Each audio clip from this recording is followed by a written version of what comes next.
Draymond Green and the message of resilience. What do the Warriors need to get back on track? The sound of the final buzzer echoed in the arena, and Draymond Green's expression said it all, a mix of frustration and determination. In the locker room, as camera flashes lit up the room, he positioned himself in the center of the microphone circle, facing the press with the same intensity he displays on defense. It was more than just a loss. It was the weight of a 3-game losing streak, a cruel reminder of the challenges a championship team faces in maintaining its identity during an 82-game season. This is the NBA.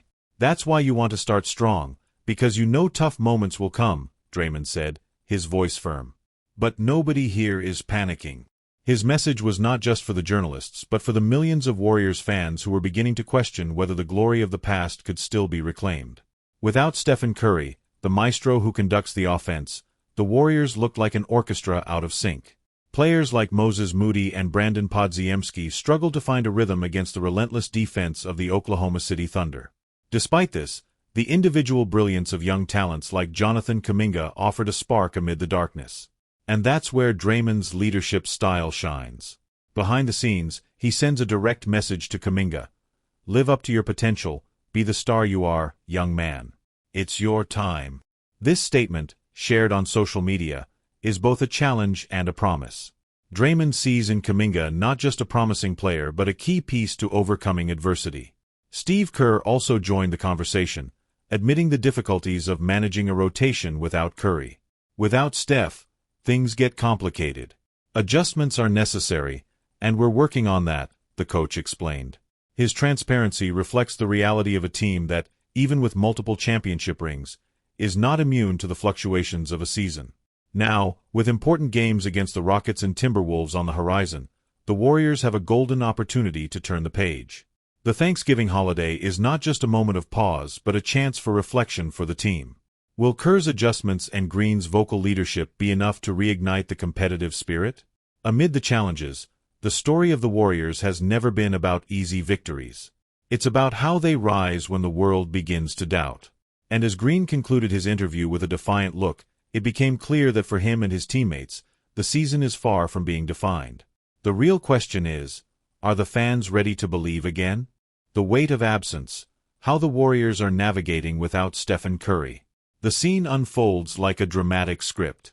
The clock runs out, and the muffled sound of the rim echoes through the gym. Andrew Wiggins, kneeling, stares at the floor after missing the layup that could have tied the game. Around him, the faces of the Golden State Warriors reflect a mix of frustration and determination. It was the third consecutive loss, this time to the Oklahoma City Thunder, and the weight of the moment feels heavier without Stephen Curry's presence. But, as always, Steve Kerr finds a way to calm the turbulent waters. He is not just a coach. He is a storyteller who understands how to shape narratives within an 82-chapter season. "We're fine," Kerr stated after the game, his voice echoing resilience. "It's a marathon, not a sprint." These words, simple yet laden with meaning, encapsulate the ethos of the Warriors. However, without Curry, the team feels like an orchestra without a conductor.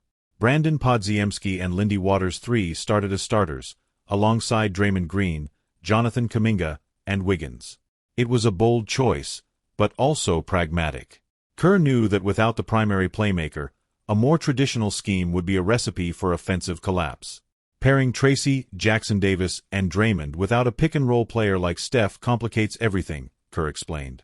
The decision, though logical, revealed the limits of the roster in its current configuration. Even so, there were flashes of hope. The defense, often criticized this season, showed the intensity that has always been a hallmark of the Warriors. From the second to the fourth quarter, they reduced a 19-point deficit to a single possession. This comeback, though insufficient, revealed the soul of the team, resilient, combative, and filled with unrealized potential. Draymond Green, the emotional guardian of the team, also spoke about the importance of staying calm. "That's why you want to start well," he said. "You know tough moments are going to arise. But no one here is panicking." His words were not just an appeal to the fans but also a reminder to the team itself. Success is not linear, and every loss is a learning opportunity. Among the young players, Jonathan Kuminga remains an intriguing piece in the Warriors' puzzle. Draymond, never one for subtle words, sent a clear message to the young Congolese player. "Live up to your potential, be the star you are." It is this blend of demand and support that defines the Warriors' culture, a delicate balance between individual development and collective goals. As Curry recovers, the horizon presents challenges and opportunities. The upcoming games against the Houston Rockets and the Minnesota Timberwolves will be crucial for adjusting the course. More important than immediate wins will be regaining the confidence and chemistry that turned the Warriors into a dynasty. And that is where the true test of this season lies. It is not just about winning games without Curry. It is about rediscovering the identity that makes the Golden State Warriors such a special team.